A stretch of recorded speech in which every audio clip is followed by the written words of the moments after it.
উর্মি, আপনি জানেন যে চলমান যে ছাত্রদের কোঠা আন্দোলন নিয়ে যে আন্দোলন চলছে, সেই আন্দোলনের ধারাবাহিকতা কিন্তু আজকেও চলতেই আছে। আমরা দেখেছি জাহাঙ্গীরনগর বিশ্ববিদ্যালয়ে কিন্তু এসে সেই সকাল থেকে কিন্তু আজকে সাধারণ শিক্ষার্থী যারা রয়েছে তারা কিন্তু সড়কে নেমে আসছে। আপনি যেটি দেখতেছেন এটা কিন্তু ঢাকা আরিচা মহাসড়কের অবস্থা, সেই সড়কটি কিন্তু বন্ধ করে দিয়ে কিন্তু ছাত্ররা এভাবে কিন্তু আন্দোলন চালিয়ে যাচ্ছে। তারা কিন্তু আন্দোলন চালিয়ে যাচ্ছে। এই আন্দোলনের ব্যাপারে আমরা কথা বলতে চাই। এখানে যিনি আন্দোলনকারী যুগ্ম আহ্বায়ক হিসাবে যিনি রয়েছেন, আমরা তার সাথে কথা বলতে চাচ্ছি যে এরই মধ্যে আমরা যতটুকু জানতে পেরেছি যে হাইকোর্টের একটি রায়ও চলে আসছে, তারপরও আপনারা আন্দোলন চালিয়ে যাচ্ছেন। এই ক্ষেত্রে আপনারা কি মেসেজ দিতে চাচ্ছেন?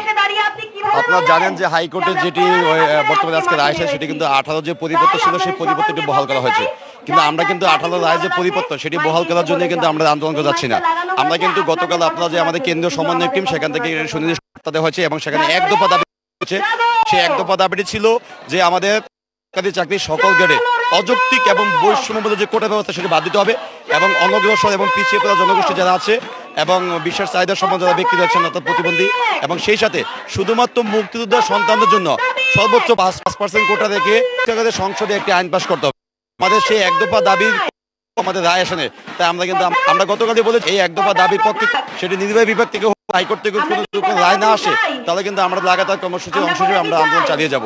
যেহেতু আমাদের এক দফার পক্ষে সেই রায়টি আসেনি, 18 রায় যে পরিবর্তন সেটি বহাল করা হয়েছে, সুতরাং আমাদের এক দফার সাথে কিন্তু আজকের যে হাইকোর্টের রায় সেটি কিন্তু সম্পূর্ণ আমাদের সংগতিপূর্ণ নয়, তাই আমরা আমার আন্দোলন চালিয়ে যাব।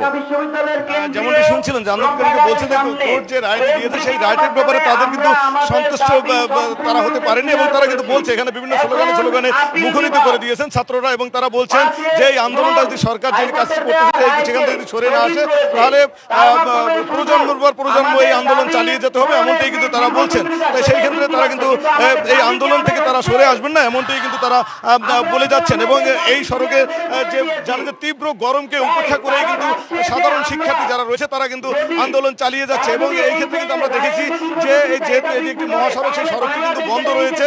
সেই সড়কটি বন্ধ থাকার কারণে কিন্তু সাধারণ মানুষ যারা আছে তাদের কিন্তু ভোগান্তিতে পড়তে হচ্ছে। লিটন, ধন্যবাদ আপনাকে।